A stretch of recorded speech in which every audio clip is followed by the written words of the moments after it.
की खुशबू को महकता छोड़ आया हूँ, मेरी नन्ही सी चिड़िया को चहकता छोड़ आया हूँ। मुझे अपनी छाती से तू लगा लेना ये भारत माता, मुझे अपनी छाती से तू लगा लेना ये भारत माता, मैं अपनी माँ की बाहों को तरसता छोड़ आया हूँ।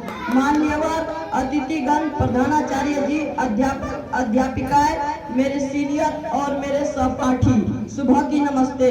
मेरा नाम आदर्श कुमार, मैं कक्षा 8 में पढ़ता हूँ। अपने इस महान उत्सव गणतंत्र दिवस पर भाषण देना मेरे लिए बहुत सौभाग्य की बात है। सबसे पहले मैं अपने कक्षा अध्यापक को इस महान गणतंत्र दिवस पर मुझे बोलने का मौका देने के लिए हार्दिक अभिनंदन करता हूँ। मेरे प्रिय साथियों, हम आज यहाँ अपने राष्ट्र का सबसे विशेष उत्सव मनाने के लिए एकत्र हुए हैं। हम प्रतिवर्ष 26 जनवरी को भारत के संविधान लागू होने और भारत को एक गणतंत्र देश के रूप में घोषित होने के कारण गणतंत्र दिवस मनाते हैं।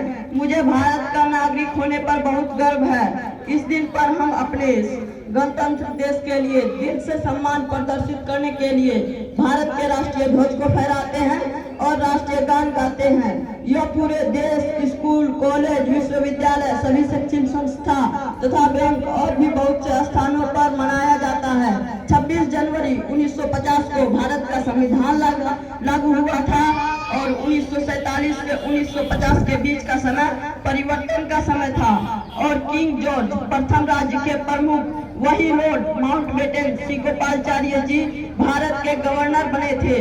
भारत सरकार अधिनियम 1935 को भारत के संविधान के 26 जनवरी 1950 के अस्तित्व में आने के बाद भारत के सरकारी कागजातों के रूप में दिया गया।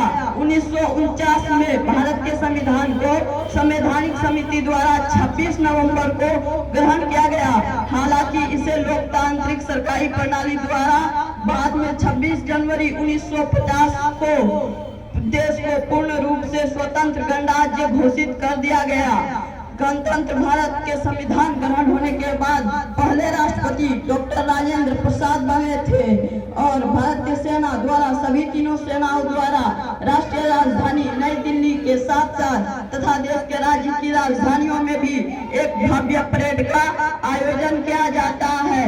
भारतीय सेना के साथ देश के राज्य भी अपने देश के सांस्कृतिक और भौगोलिक दशाओं को दर्शाने के लिए परेड में भाग लेते हैं। इस दिन पर हमारा देश किसी दूसरे देश के राजा, राष्ट्रपति, प्रधानमंत्री को अतिथि देवो भव की परंपरा को निभाते हुए आमंत्रित करता है। इस दिन पर भारत के राष्ट्रपति भारतीय सैनिक से सलामी लेते हैं और भारत के प्रधानमंत्री अमर जवान ज्योति इंडिया गेट पर जाकर शहीद हुए भारतीय सैनिक को पुष्प अर्पित करके श्रद्धांजलि देते हैं। 26 जनवरी का उत्सव लगातार 29 जनवरी तक जारी रहता है। यह जो मीटिंग रिट्रीट समारोह के साथ समाप्त होता है।